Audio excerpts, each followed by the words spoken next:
The leaves are curling in, the fireflies have all gone to bed, and the sun is rising just as the moon is setting over a little village hidden deep in the trees.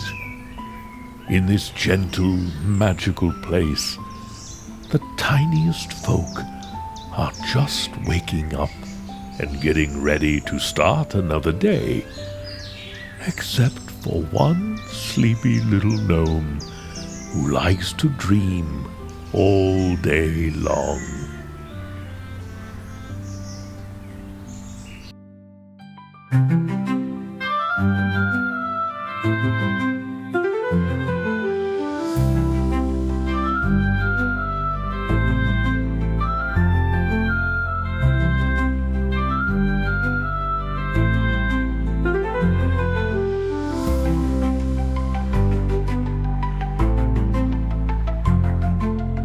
Well, hello again, and welcome back to Sleepytime Corner.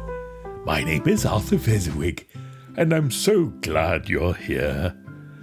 Tonight's story is a cozy tale about dreaming big and learning to love the world around you too. Tonight, we shall meet a new little friend who lives in a quiet village just beneath the trees, but he spends most of his time sleeping. So, snuggle into your favorite cozy spot, find your favorite stuffy, and let's begin. The Sleepy Gnome. Written and illustrated by Gina Everly. Story and narration by Arthur Fezziwig. Once upon a time, deep in the whispering woods, beneath twisted roots and soft mossy hills, was a tiny village of gnomes.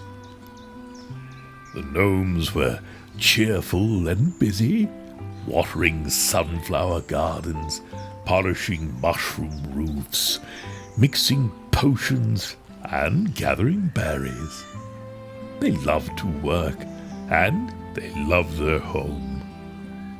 But in one round little house with a glowing toadstool lamp on the porch, a hammock still swayed gently in the morning breeze, held up by a long stretch of deep green ivy vines. Inside, curled up in a blanket stitched with stars, slept Griffin, the sleepiest gnome in the village. Griffin wasn't lazy or ill. He simply loved to dream. In his dreams he was a brave knight, galloping across the forest on a golden badger. Sometimes he imagined himself as a world-famous chef, hosting magical cook-offs and serving enchanted soups to very picky fairies, where one wrong sprinkle of cinnamon might make your soup explode in glitter. Other nights, he became a silent hunter of the skies, soaring on the back of a great owl, gliding silently through moonlight in search of the rarest nuts and tasty berries. He dreamed so often that some days he hardly opened his eyes at all. His friends didn't mind, not really. After all, they loved Griffin, but they also missed him, and they knew he was missing out on the real fun. One morning, Barnaby, the gardener, stopped by Griffin's window with a basket of fresh berries. "Griffin," he whispered, "the sun is up, and the mushrooms are glowing just right for picking." Griffin blinked once, smiled sleepily, and rolled back into his hammock. He was in the middle of dreaming up a singing stew pot. Barnaby just sighed and walked away. Later that week, Molup, the mushroom gnome, found a strange speckled mushroom growing by the stream. She rushed to Griffin's house. She knew Griffin dreamed of mushrooms often and might know something. But Griffin was asleep in the grass, dreaming he was riding a breeze through a sky of glittering clouds. Molup knelt beside him, watching his chest rise and fall in gentle sleep. She giggled softly to herself, then tiptoed away. That evening, Barnaby and Molup sat together at the edge of the village. They could see Griffin snoozing peacefully on a mossy patch. They didn't want to wake him, but they missed him.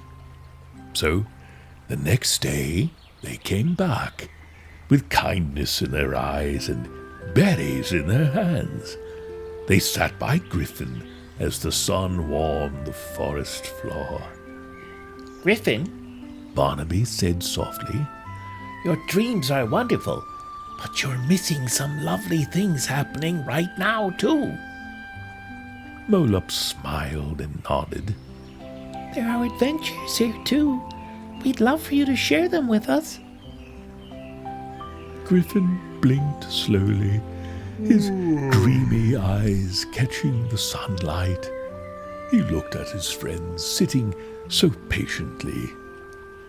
He sniffed the air. Are those dewberries? He murmured. Barnaby smiled and handed him one.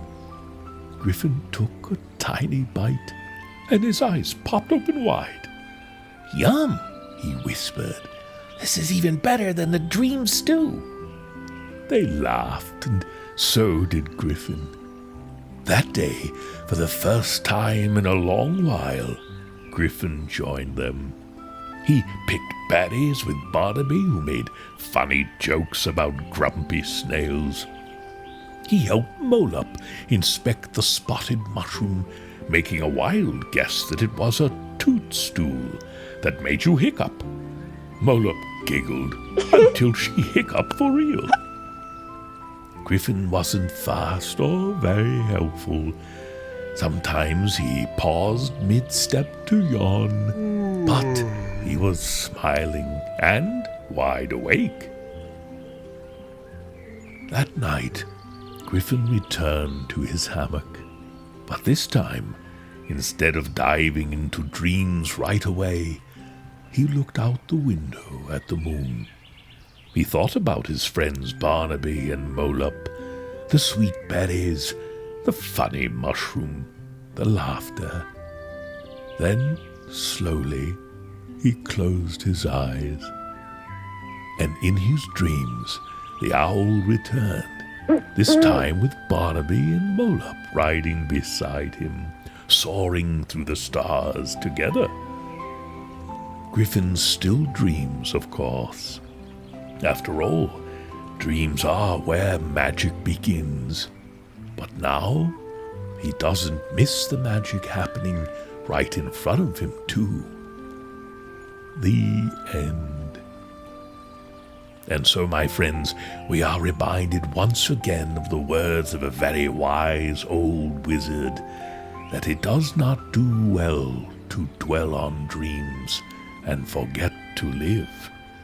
Because sometimes the sweetest adventures aren't just while we're sleeping.